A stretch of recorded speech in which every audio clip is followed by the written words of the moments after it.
ठंडी सी शाम थी। हवा में हल्की नमी और माहौल में अजीब सी चुप्पी थी। उस दिन सुबह से ही शेरू की तबीयत कुछ ठीक नहीं थी। पहले तो उसने सोचा थोड़ा आराम कर लूंगा तो ठीक हो जाऊंगा, लेकिन दिन बढ़ता गया और उसका बुखार तेज होता गया। सिर भारी, आंखें धुंधली और पेट में अजीब सा दर्द। आखिरकार शाम होते होते वो बिल्कुल टूट गया और उसे अस्पताल जाने का फैसला करना पड़ा। उसने घर का दरवाजा बंद किया, कपड़े पहने और धीरे धीरे बाहर निकला। सड़क पर स्ट्रीट लाइटें टिमटिमा रही थीं। हवा थोड़ी तेज थी, पेड़ अजीब तरह से हिल रहे थे। शेरू ने बस पकड़ी और अस्पताल की तरफ निकल गया। रास्ते में भी उसे महसूस हो रहा था कि उसके आसपास कुछ गड़बड़ है, पर उसने दिमाग को झटक दिया। बुखार में वैसे भी दिमाग सही से काम नहीं करता। अस्पताल पहुंचते पहुंचते रात के 9 बज चुके थे।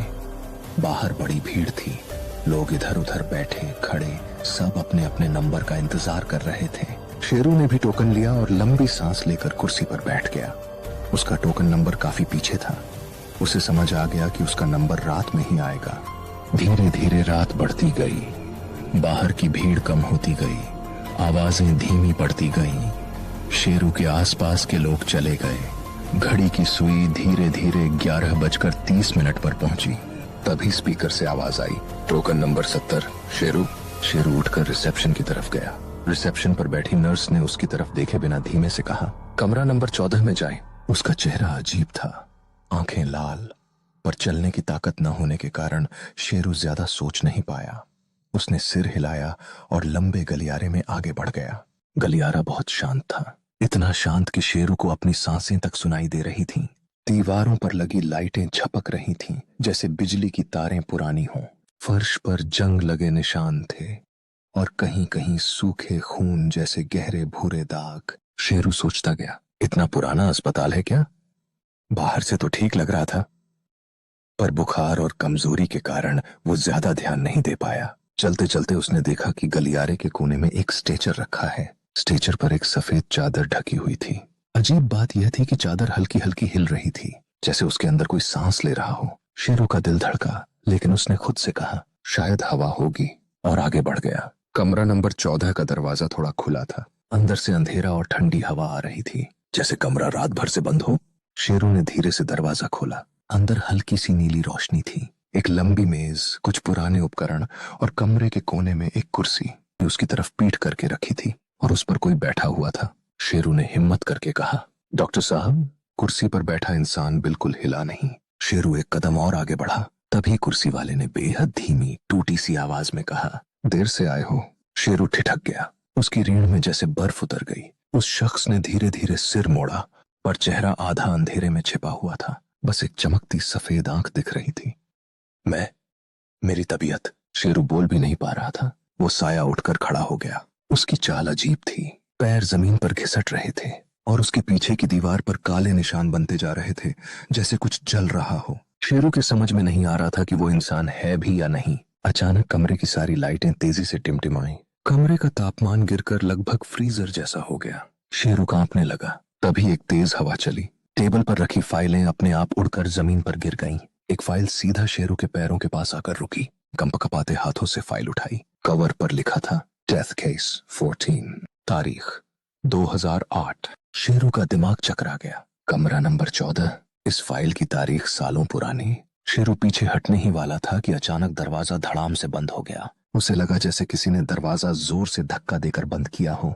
कमरे में केवल एक ही आवाज थी, उस साये की भारी सांसें, जैसे वो अब बिल्कुल पास खड़ा हो। शेरू ने हिम्मत जुटाकर पीछे मुड़कर देखा। साया अब उसके बिल्कुल सामने था। उसका चेहरा उजले बीमार कपड़े जैसा, आंखें गहरी काली और होंठ सिलाई जैसे टांकों से जुड़े हुए। उसने फुसफुसाहट में कहा, यहाँ इलाज नहीं होता, यहाँ मौत इंतजार करती है। और अचानक उसने अपना हाथ शेरू की तरफ बढ़ाया। हाथ ठंडा नहीं, बर्फ से भी ज्यादा ठंडा। शेरू चीखता हुआ पीछे हट गया। उसने दरवाजा खोला और गलियारे में भागने लगा। समूचा अस्पताल बदल चुका था। गलियारे लंबे मुड़े हुए, जैसे किसी भूल भुलैया में फंस गया हो। हर दीवार पर खरोंचों के निशान, कदमों की आवाज, लेकिन सामने कोई नहीं। बुखार, डर, थकान सब मिलकर उसे बेहोशी के कगार पर ले जा रहे थे।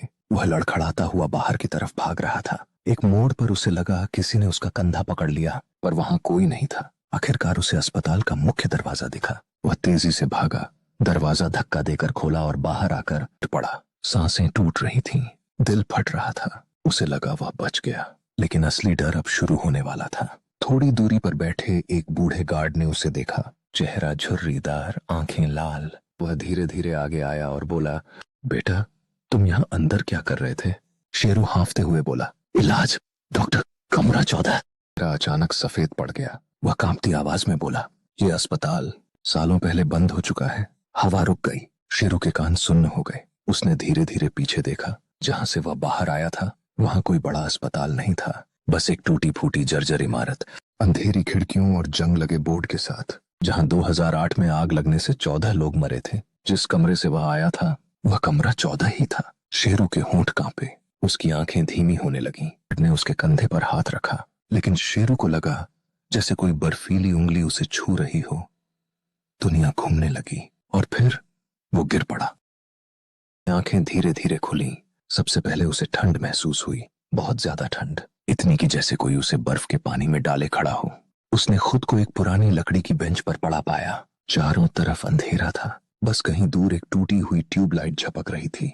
शेरू ने उठने की कोशिश की, लेकिन उसका सिर भारी था और एक अजीब सी जलन उसके हाथ पर हो रही थी। उसने नीचे देखा, उसके हाथ पर एक पुरानी सफेद पट्टी बंधी हुई थी, जिस पर लाल निशान उभर रहे थे और पट्टी पर किसी ने काले मार्कर से कुछ लिखा था, 14। शेरू का दिल धड़कने लगा। किसने बांधी ये पट्टी?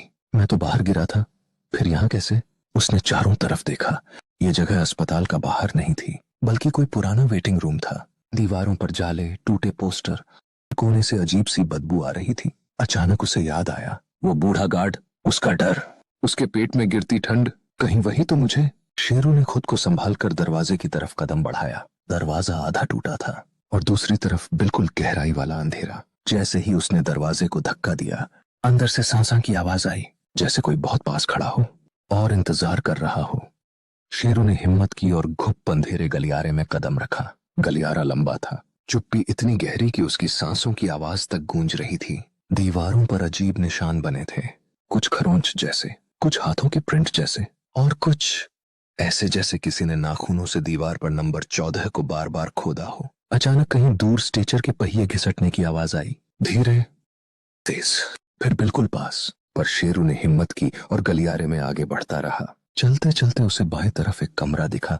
दरवाजा आधा खुला हुआ, अंदर से हल्की पीली रोशनी आ रही थी, जैसे कोई लैंप या मोमबत्ती जल रही हो। शेरू धीरे धीरे अंदर गया। कमरे में पुरानी रिकॉर्डिंग मशीन, कुछ टूटी फाइलें और एक मेज पर रखा रजिस्टर था। रजिस्टर बहुत पुराना था, धूल, मकड़ी के जाले सब जमे हुए, लेकिन उसमें एक पेज नया था, बिल्कुल नया, जैसे अभी लिखा गया हो। शेरू ने उसे खोला। पहले पेज पर सिर्फ एक नाम लिखा था, शेरू, केस 14 एडमिटेड। पैरों तले जमीन खिसक गई। तभी कमरे के अंदरूनी हिस्से में एक कुर्सी खुद ब खुद घूमी। कुर्सी पर वही बूढ़ा गार्ड बैठा था, लेकिन उसकी आंखें अब गहरी काली थीं। चेहरा आधा साया बन चुका था। वो धीमी टूटी आवाज में बोला, भाग क्यों रहा है शेरू? इलाज बाकी है। शेरू डर के मारे पीछे हटने लगा, लेकिन गार्ड की परछाई ने अपने आप लंबी होनी शुरू कर दी, इतनी लंबी कि वो दीवारों पर चढ़ गई। छाया फुफकारते हुए बोली, तुम्हारा नंबर तो अभी शुरू हुआ है। जैसे भागने की कोशिश की, लेकिन दरवाजा जोर से बंद हो गया। अब कमरा अंधेरे में डूब गया और बस एक ही आवाज गूंज रही थी, कमरा 14 इंतजार कर रहा है। शेरू चीखा, लेकिन उसकी आवाज बाहर नहीं निकली। किसी ने जैसे उसके गले पर ठंडी उंगली रख दी हो।